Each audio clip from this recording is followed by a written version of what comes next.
সমুদ্র অনেক দেশেই আছে। এটা আমি বলবো মহান আল্লাহর একটা দান আমাদের বাংলাদেশের জন্য। আমরা এই একটা পরিচয়ে পুরো পৃথিবীকে পরিচয় দিতে পারি। আমরা বাংলাদেশি, আমাদের রয়েছে 120 থেকে 155 কিলোমিটারের বেশি বিস্তৃত একটা সমুদ্র সৈকত।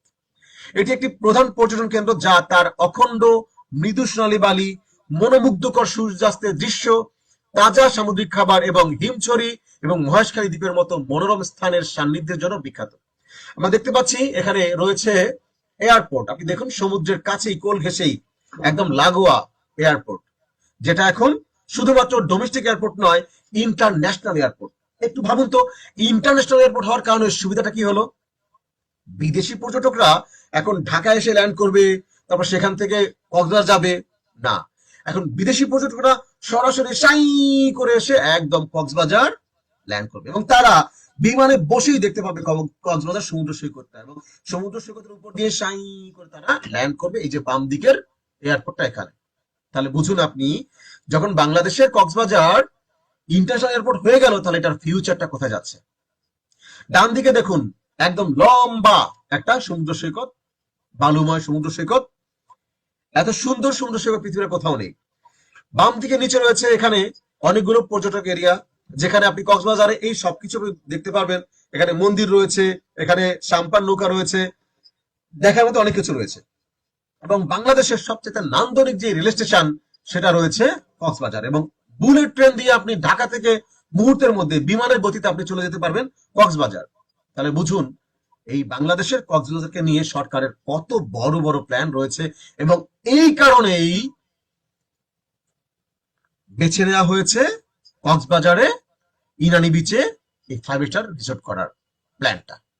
ওকে, কিছু আপডেট নিউজ আমরা দেখি। যেটা আমি বলেছি, ইন্টারন্যাশনাল এয়ারপোর্ট রয়েছে, ইনানি ফরেন জোন, যেটাকে ফরেন জোন বলা হয়েছে। আমি একটু বলি, ধরুন এখন যদি কেউ কক্সবাজার গিয়ে বালুর মধ্যে কোনো বিদেশি ব্যক্তি, বিদেশিরা যে ধরনের ড্রেস পরে সমুদ্র সৈকতে বেড়াতে যায়, সেই ড্রেস পরে যদি কক্সবাজার যায়, তাহলে বাঙালিরা কি করবে? কেউ সেলফি তুলবে, কেউ হাসবে, তাহলে তারা একটা বাজে পরিস্থিতির মধ্যে পড়বে, যার কারণে তারা আসে না। কিন্তু যখন এই ইনানিটাকে ঘোষণা করে দিল এটা হচ্ছে ফরেন জোন, এটা নিয়ন্ত্রণ করে মিলিটারিরা, তাহলে এখানে বিদেশিরা এসে তাদের মতো করে স্বাচ্ছন্দ্য ভাবে এই বীজটাকে এনজয় করতে পারবে, যেখানে আমজনতা তাদেরকে বিরক্ত করতে পারবে না।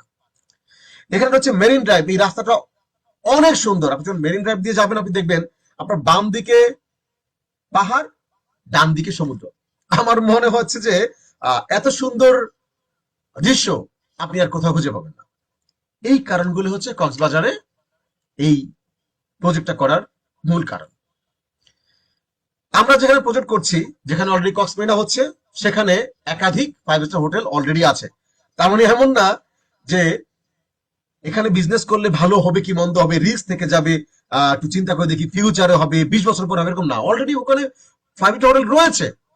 তার মানে এখানে আমরা হোটেল করার সাথে সাথেই আমরা ব্যবসায় নামতে পারবো। মজার ব্যাপার হচ্ছে, অলরেডি সোশ্যাল মিডিয়াতে রয়্যাল মেরিনার যে পেজ আছে, সেখানে ফোন দিয়ে মানুষ জিজ্ঞেস করে আপনাদের রুম ভাড়া কত।